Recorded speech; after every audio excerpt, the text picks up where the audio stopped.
अस्सलाम वालेकुम। जो प्रीवियस टॉपिक हमने डिस्कस किया था एमसीक्यू से रिलेटेड, वो था सीक्वेंस एंड सीरीज़। तो सीक्वेंस एंड सीरीज़ से रिलेटेड जितने एमसीक्यूज़ बन सकते थे, पिछली बार हमने जो डिस्कस किए थे पिछले लेक्चर में, जो प्रीवियस लेक्चर में डिस्कस किए थे, वो 5 एमसीक्यूज़ डिस्कस किए थे। और अब जो है वो नेक्स्ट 5 एमसीक्यूज़ जो है वो हम डिस्कस कर लेंगे।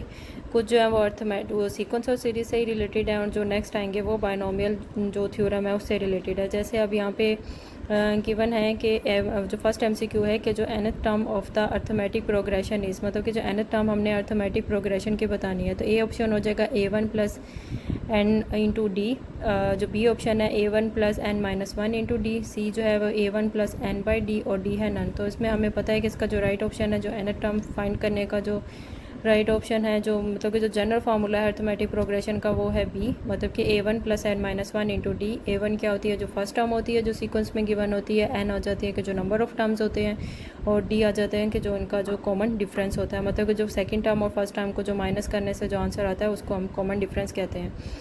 नेक्स्ट एमसीक्यू देखें कि the general term of the sequence is denoted by, जो सीक्वेंस की जनरल टर्म होती है उसको किससे डिनोट किया जाता है। तो ए ऑप्शन है ए एन, बी है एस एन, सी जो होगा वो एस इन्फिनिटी, और डी है नन। तो उसमें जो राइट ऑप्शन है वो है ए एन, क्योंकि सीक्वेंस को हमेशा डिनोट ही किया जाता है ए एन से। बी जो एस की जब हम एस की रिप्रेजेंटेशन लेते हैं तो वो उसमें सीरीज़ आ जाती है। नेक्स्ट एमसीक्यू देखें, एमसीक्यू नंबर 3। तो उसमें पूछा गया है कि if nth term of the arithmetic progression is 3n minus one, then first term is, मतलब कि अगर nth टर्म गिवन है हमें अर्थमेटिक प्रोग्रेशन की 3n माइनस वन, तो उसकी फ़र्स्ट टर्म क्या होगी।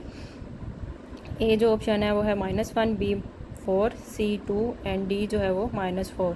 तो इसमें सिंपल हो जाएगा कि जो nth टर्म हमें गिवन है n is equals to 3n minus one. यहाँ पे n की जगह पे सिंपली बस 1 को रिप्लेस कर दीजिएगा, 1 को प्लेस कर दीजिएगा। तो जब उसमें पुट कर देंगे n की जगह पे 1, तो 3 इंटू 1 माइनस 1, तो 3 माइनस 1 आंसर आ जाएगा 2। तो इसका मतलब सी इसका राइट ऑप्शन है, 2 इसका राइट ऑप्शन आ जाएगा। फिर इसी तरह जो नेक्स्ट एमसीक्यू है, एमसीक्यू नंबर 4, उसमें देखें जो हार्मोनिक मीन है between two numbers a and b is, a option है 2ab over a plus b, c b option है a plus b over 2ab, c option है 2ab over a minus b, d option है 2ab over b minus a। तो इसमें हमने इसका right option जो है वो बताना है। तो a जो है वो इसका राइट ऑप्शन है। हमें पता है कि इसका जो हार्मोनिक मीन होता है किसी भी दो नंबर्स का, उसको फाइंड करने के लिए जो फार्मूला है 2ab over a plus B है। जो नेक्स्ट एमसीक्यू देखें, उसमें पूछा गया है कि अगर if a is equals to 1 है and b is equals to 5, then a multiply by h is equals to, a option है 5, बी है -5, सी है 10 ओवर 3 एंड डी है 2/5। तो इसमें सिंपल होगा कि अर्थमेटिक मीन को मल्टीप्लाई कर देंगे हार्मोनिक मीन से, फिर जो वैल्यूज़ कैंसिल हो रही होंगी, मतलब कि मल्टीप्लाई का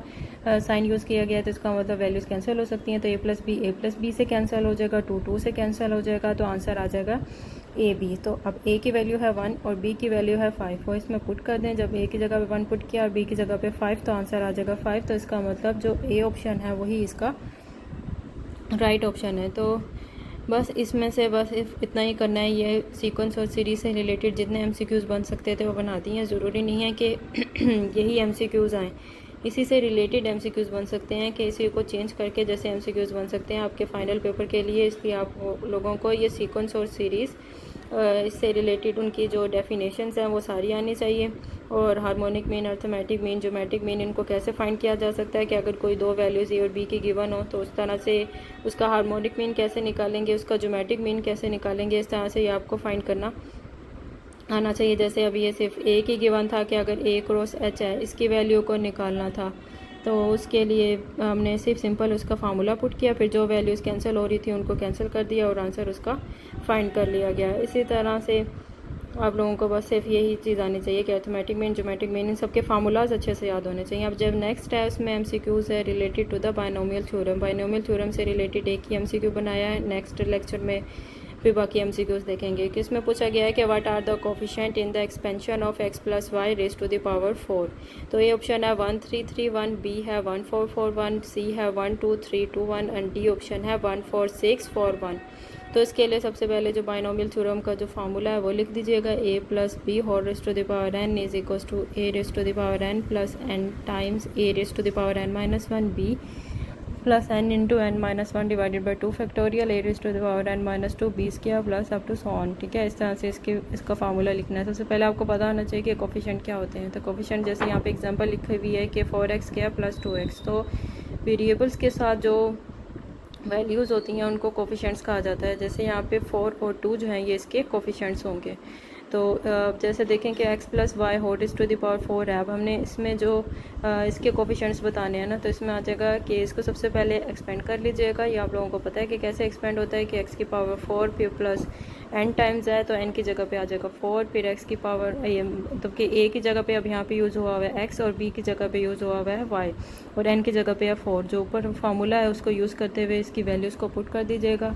तो x की power 4 plus 4x cube y फिर plus 4 into 4 minus 1 divided by 2 factorial. x का स्केयर हो जाएगा, y का b स्केयर हो जाएगा, फिर plus 4 into 4 minus 1 4 minus 2 divided by 3 factorial. X y cube आ जाएगा, फिर plus 4 into 4 minus 1 4 minus 2 4 minus 3 divided by 4 factorial. y की पावर आ जाएगी 4 इज इक्वल्स टू, फिर जब इसको नेक्स्ट सॉल्व करेंगे तो x की power 4 plus 4x cube y फिर प्लस 4 इंटू 4 माइनस 1 था तो यहाँ पे आ जाएगा 4 इंटू 3 डिवाइडेड बाई 2 था तो 2 फैक्टोरियल आ जाएगा। एक्स स्केयर वाई स्केयर वैसे ही रह जाएगा, फिर प्लस 4 इंटू 4 माइनस 1 की जगह पे 3 आ जाएगा, 4 माइनस 2 की जगह पे 2 आ जाएगा। 3 फैक्टोरियल 6 के इक्वल होता है तो एक्स वाई क्यूब आ जाएगा, फिर plus 4 into 4 minus 1 4 minus 2 4 minus 3। जब इसको सॉल्व करेंगे तो 4 इंटू 2 3 2 1 आंसर आ जाएगा डिवाइडेड बाय 4 फैक्टोरियल जो होता है वो जब हम इसको खोलते हैं इसको तो आपको पता ही होगा कि 4 फैक्टोरियल को जब हम लोग ओपन करते हैं तो यहाँ पे इसके मतलब कि वो रिवर्स में वो ओपन होता है, मतलब कि यहाँ पे लिखा जाएगा 4 3 2 1।